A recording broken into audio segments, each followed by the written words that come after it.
Elevator से होते हुए 18 फ्लोर पर पहुंचती है। जैसे ही एलिवेटर का दरवाजा खुलता है, उसके सामने एक लंबी चौड़ी गैलरी रहती है, जिसके दोनों तरफ बहुत सारे कमरे थे। फ्लोर पर कम से कम 50 से ज्यादा कमरे थे।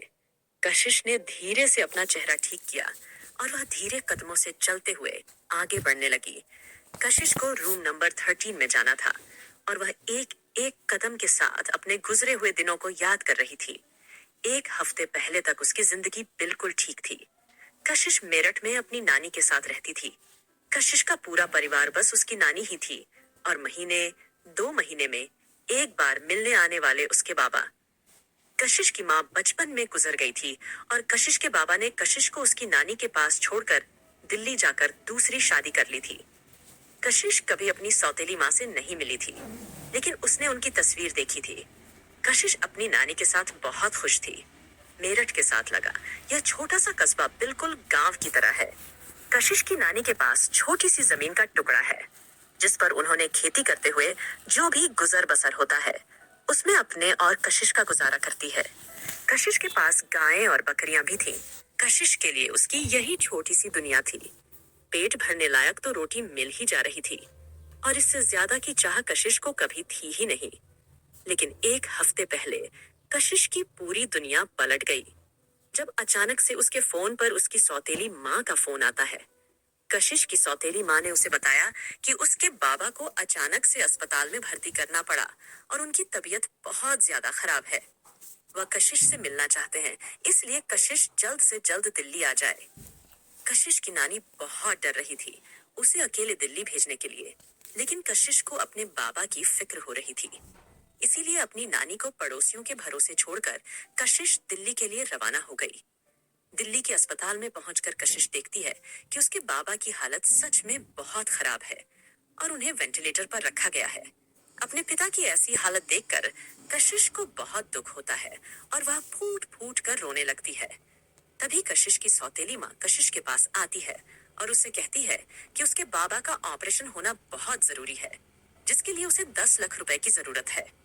कशिश हैरानी से अपनी सौतेली माँ को देखते हैं और हताशा के साथ कहती है, आंटी मेरे पास सच में इतने पैसे नहीं हैं। मैं कहाँ से लाऊंगी इतने पैसे? मेरे पास तो अभी सिर्फ 3,000 ही हैं। कशिश की सौतेली माँ को कशिश ने कभी भी माँ कहकर नहीं बुलाया था, क्योंकि कशिश ने कभी उसमें अपनी माँ का रूप अच्छी नहीं पाई थी। कशिश की सौतेली माँ ने कशिश को देखकर शक्ति के साथ कहा, तुम ऐसा कैसे कह सकती हो कशिश? तुम्हारे बाबा यहाँ जिंदगी और मौत के बीच लड़ रहे हैं और तुम ऐसे हार मानकर बैठी हुई हो। जो पिता तुम्हारे जन्मदाता है, आज वह खुद जिंदगी और मौत के बीच लड़ रहे हैं और तुम ऐसे अपनी जिम्मेदारियों से भाग रही हो। अगर तुम्हारे पिता को कुछ हो गया ना कशिश, तो इसका सारा जिम्मा तुम पर ही आएगा। कशिश ने रोते हुए कहा, पर आंटी मैं क्या कर सकती हूँ? मैं कहाँ से लाऊंगी इतने पैसे? कशिश की सौतेली माँ ने कुछ सोचते हुए कशिश को देखा और कहा, वैसे पैसे मिल सकते हैं, एक रास्ता है, अगर तुम हाँ करो तो।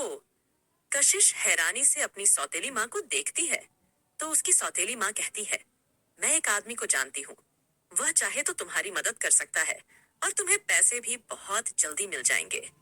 इसके लिए तुम्हें एक काम करना होगा। कशिश एक नजर अपने बीमार पिता को देखती है, जो कि वेंटिलेशन पर जिंदा थे। बहुत आशा के साथ अपनी सौतेली माँ को देखकर कहती है, आंटी मुझे क्या काम करना होगा? कशिश की सौतेली माँ ने कहा, वह सब मैं तुम्हें बाद में बताऊंगी। पहले तुम ये बताओ कि क्या तुम अपने बाबा को सही सलामत देखना चाहती हो? कशिश हाँ में सर हिलाते हुए कहती, हाँ, मैं अपने पापा को सही सलामत देखना चाहती। कशिश की सौतेली माँ ने कहा, तो फिर ठीक है, मैं अभी उस आदमी को फोन करती हूँ और वह तुम्हें बता देगा कि क्या काम करना है। कशिश की सौतेली माँ ने एक नंबर डायल किया और किसी आदमी से कोई बात की। 1 घंटे बाद अस्पताल के पार्क में कशिश अपनी सौतेली माँ के साथ खड़ी थी। उसके सामने से कुणाल आता है। कशिश की सौतेली माँ का नाम वसुंधरा है। कुणाल वसुंधरा के पास आता है और कहता है, क्या बात है वसुंधरा जी, इतनी जल्दी जल्दी फोन करके मुझे बुलाया। आपको पता है कितनी इंपॉर्टेंट मीटिंग छोड़कर आया हूं मैं। कशिश देखती है कि वसुंधरा से एक आदमी बात कर रहा है, जिसने इस समय जीन्स और शर्ट पहनी हुई थी। लेकिन उसकी जीन्स में इतने सारे छल्ले लटक लगे हुए थे कि बिल्कुल छपड़ी स्टाइल लग रहा था। यहाँ तक कि उसके बालों में रंग बिरंगे कलर हुए थे और उसने अपने आईब्रो पर प्रेसिंग करवाई। उसकी आंखों में इस वक्त भी आंसू का एक खतरा था। उसने जल्दी से अपने आंखों से आंसू को साफ किया। उसने देखा कि वह उसे कॉरिडोर के बीचों बीच खड़ी है। इतना सब होने के बावजूद कशिश के दिमाग में बहुत कुछ चल रहा था। उसे उसके बाबा का इलाज करवाना था। पैसों की सख्त जरूरत थी और इसके लिए वह एक ऐसा काम करने जा रही थी जिसके लिए उसका जमीर इसकी इजाजत नहीं दे रहा था, पर कशिश को यह करना ही था। उसने जल्दी से रूम की तरफ अपने कदम बढ़ाए और तभी उसकी नजर एक रूम के दरवाजे पर गई। कशिश इतनी ज्यादा टेंशन में थी और उसका सर इतना ज्यादा दर्द हो रहा था कि वह याद ही नहीं कर पा रही थी कि उसे किस तरफ जाना था। पर तभी उसे कुणाल की कहानी बात याद आती है कि उसे रूम नंबर 30 में जाना है। कशिश की नजर सामने एक रूम पर जाती है जहां पर लिखा हुआ था रूम नंबर 30। कशिश जल्दी से उस रूम की तरफ बढ़ जाती है और वह दरवाजा खोलकर अंदर चली जाती है। रूम में इस वक्त कोई भी नहीं था। ये एक आलीशान कमरा था। इस कमरे की खूबसूरती देखते बन रही थी। एक किंग साइज बेड, सामने लगा बड़ा सा सोफा और फ्रेंच थीम का इंटीरियर। कशिश धीरे धीरे उस कमरे के अंदर आती है और उस कमरे को देखने लगती है। कशिश उस किंग साइज बेड को देखते हुए उसके पास आती है कि तभी बाथरूम का दरवाजा खुलता है। कशिश का ध्यान ही नहीं गया था बाथरूम की तरफ। कशिश धीरे से उस किंग साइज बेड के पास आती है और जैसे ही वह उस बेड को छूने के लिए अपने हाथ आगे बढ़ती है, उसके कानों में एक तेज तर्रार आवाज आती है। ए लड़की, कौन हो तुम और यहाँ क्या कर रही हो? कशिश अचानक से डर जाती है और वह पीछे पलट कर देखती है। बाथरूम से अभी अभी एक आदमी बाहर आया था। उसने शायद अभी अभी शावर लिया था। उसने बाथरोब पहन रखा था। उसके बालों से पानी टपक रहा था। कशिश उस आदमी को देखकर एक पल के लिए उसके चेहरे पर खो गई थी। उसकी काली आंखें, जिस पर बड़ी बड़ी घनी पलकें हैं, शार्प जॉलाइन और क्लीन शेव, होंठ पतले थे लेकिन हल्के डार्क थे। उसके बालों से टपकता पानी उसकी पर्सनालिटी को और भी ज्यादा अट्रैक्टिव कर रहा था। उस आदमी ने बाथरोब पहना हुआ था जिससे उसकी मस्कुलर बॉडी साफ रिवील हो रही थी। उसके बाइसेप्स उसे सच में किलर लुक दे रहे थे। कशिश धीरे धीरे चलकर उस आदमी के पास आ रही होती है, लेकिन वह आदमी एक कदम पीछे लेता है और कशिश को गुस्से में घूरते हुए देखकर कहता है, बाहर निकलो यहाँ से। उस आदमी के इस तरीके से जोर से कहने पर कशिश एक पल के लिए कांप गई, पर फिर भी उसने हिम्मत नहीं हारी। उसे लगा शायद वह लेट आई है, इस वजह से कस्टमर नाराज हो गया है। वह धीरे से चलकर उस आदमी के पास आती है और उसके सामने आकर खड़ी हो जाती है। उस आदमी ने कशिश को देखा। कशिश की हाइट बिल्कुल उसके सीने तक आ रही थी। कशिश ने इस समय बोल्ड मेकअप किया हुआ था और उसकी रिवीलिंग ड्रेस, ये तो किसी को भी उकसाने के लिए काफी थी। कशिश ने अपना एक हाथ उठाया और धीरे से अपने शोल्डर पर बंधी हुई अपनी ड्रेस की डोरी को खींच दिया। वह आदमी हैरानी से कशिश को देखता है और गुस्से में उसे कहता है, क्या बदतमीजी है, तुम जा रही हो या मैं सिक्योरिटी को बुलाऊं? पर तभी उस लड़की ने अपना हाथ उस आदमी के सीने पर रख दिया। कशिश ने बहुत ही फीलिंग्स के साथ उसे आदमी से कहा, आई एम सॉरी सर, मेरी वजह से आपको परेशानी हुई, पर मैं आपको शिकायत का कोई मौका नहीं दूंगी। वह आदमी महसूस कर सकता था कि यह बोलते हुए कशिश की आवाज कांप रही है और उसकी आंखें लाल थीं, जिससे यह एहसास हो गया था कि वह अभी कुछ ही समय पहले राई हुई है। कशिश ने पूरी कोशिश की इस माहौल में बेशर्म बनने की। उसे जितनी भी वीडियो दिखाई गई थी, उसके अनुसार वह अपने कस्टमर को लुभाने की पूरी कोशिश कर रही थी। हे आदमी जो इस समय कशिश के सामने खड़ा था, वह एक पल के लिए चौंक जाता है जब वह अपने सीने पर कशिश का हाथ देखता है। जल्दी से अपना दूसरा हाथ उठाता है और उसे उलट पलट कर देखने लगता है। कशिश भी थोड़ी हैरान होती है, ये कस्टमर अपने ही हाथ को क्यों देख रहा है। वह आदमी जल्दी से अपना दूसरा हाथ कशिश के सामने करता है और कहता है, मेरा हाथ पकड़ो। कशिश को थोड़ा अजीब लगा, लेकिन क्योंकि यह कस्टमर की डिमांड थी तो उसे यह पूरा करना ही था। उसने जल्दी से अपने दोनों हाथों से उस आदमी का हाथ पकड़ लिया। वह आदमी हैरानी से अपने हाथ को देखने लगा और अचानक ही उसके गुस्से वाले एक्सप्रेशन चेंज हो गए और उसके चेहरे पर मुस्कान आ गई। कशिश उसके चेहरे को देखते रह गई। यह आदमी मुस्कुराता हुआ कितना अट्रैक्टिव लगता है। कशिश यह सोच ही रही थी कि अचानक से उस आदमी ने कशिश की कमर पर हाथ रखकर उसे अपने करीब कर लिया। कशिश एक पल के लिए हैरान रह गई।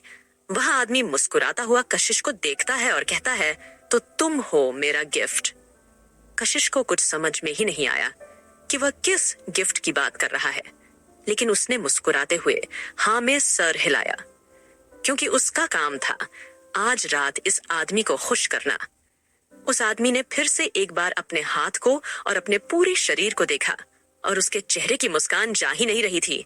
पर फिर उसने कशिश को देखा और उसने कशिश को देखकर कहा, अगर तुम मेरा गिफ्ट हो तो चलो अपना काम शुरू करो, मैं भी देखूं तुम में कितना टैलेंट है।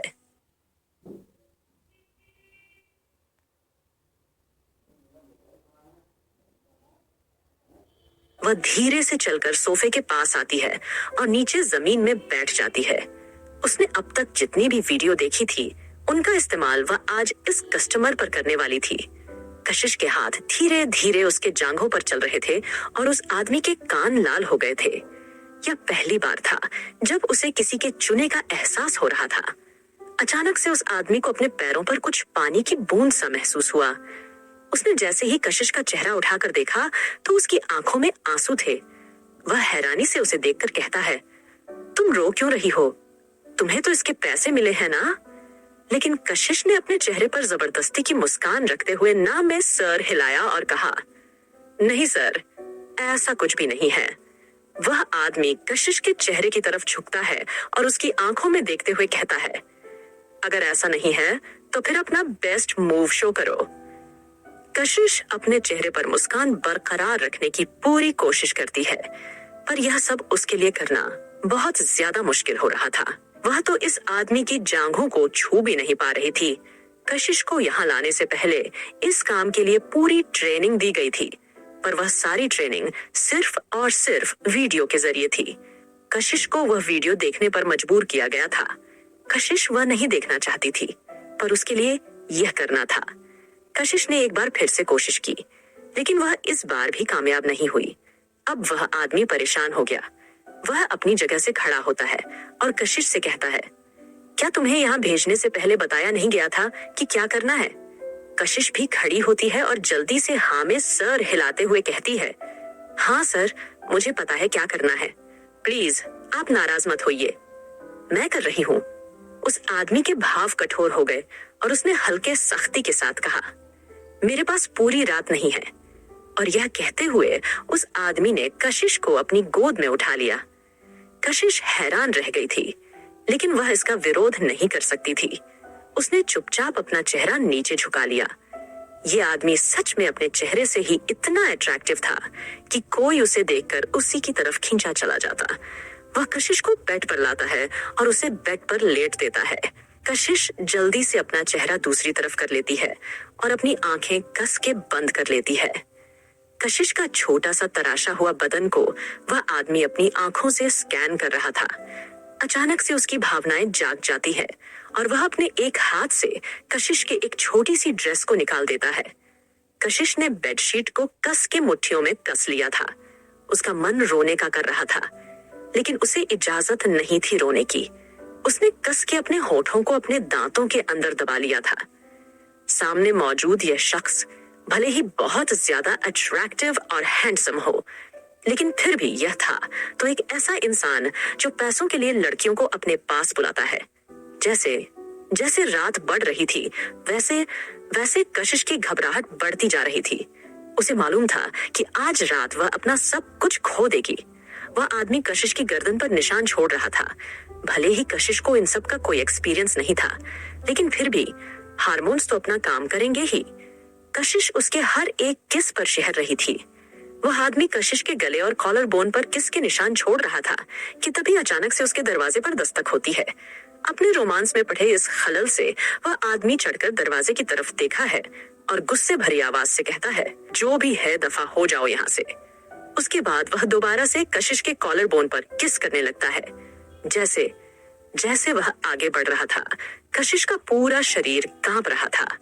उसने कस के अपनी आंखें बंद कर ली और बस जो हो रहा था उसे होने दिया, इस उम्मीद से कि उसके इस बलिदान से शायद उसके पिता बच जाएंगे। सुबह होने वाली थी। आसमान हल्का नारंगी हो रखा था। कशिश अभी भी उस कमरे में उस आदमी के साथ थी, पर कशिश की आंखों से आंसू रुक नहीं रहे थे। वह आदमी अभी थोड़ी देर पहले ही सोया था, पर कशिश बस ऊपर की छत को देखते हुए अपने होने पर अफसोस कर रही थी। किसी भी लड़की के लिए यह बहुत बड़ी बात होती है कि उसने अपना सब कुछ किसी अजनबी को दे दिया है। कशिश के लिए यह शर्म की बात थी। इसको ना चाहते हुए भी वह बनना पड़ रहा था जो वह नहीं बनना चाहती थी। आज कशिश को खुद से शर्म आ रही थी और उसे खुद के होने पर अफसोस हो रहा था। कशिश ने तो यह तक भी सोच लिया था कि जब उसके पिता ठीक हो जाएंगे तो वह खुद ही अपने आप को खत्म कर लेगी और इस दुनिया को अलविदा कह देगी। कशिश की नजर खिड़की से बाहर आसमान की तरफ जाती है, जहां पर सूरज निकलने वाला था। कशिश को कुणाल की कही बात याद आती है कि कस्टमर को परेशान किए बिना चुपचाप वहां से निकाल कर आ जाए। वह अपनी जगह से उठकर बैठी। अचानक से एक तेज दर्द उसके पेट में लहर मरती है और वह अपना पेट पकड़ लेती है, पर कशिश जल्दी से अपने मुंह पर हाथ रख लेती है ताकि वह आवाज ना कर सके जिससे कस्टमर की नींद खराब हो। बेड के कोने पर पड़ी अपनी ड्रेस उठाकर कशिश बाथरूम में जाती है। थोड़ी देर बाद वह बाथरूम से निकलकर बाहर आती है और अपने सामने सोए हुए उस आदमी को देखती है। उस आदमी की पीठ इस समय कशिश के सामने थी और कशिश ने उस आदमी की पीठ को देखते हुए कहा, भले ही एक सौदा है, लेकिन फिर भी तुम वह इंसान हो जिसने पहली बार मुझे हाथ लगाया है। मैं तुम्हें कभी नहीं भूल पाऊंगी। कशिश होटल से बाहर निकलती है और पार्किंग एरिया में आती है। पार्किंग एरिया में वही गाड़ी उसका इंतजार कर रही थी जो कल रात उसे यहाँ पर छोड़कर गई थी। ड्राइवर गाड़ी के अंदर ही सो रहा था। जैसे ही गाड़ी का दरवाजा खुलता है, कशिश गाड़ी की पिछली सीट पर बैठ जाती है। ड्राइवर जब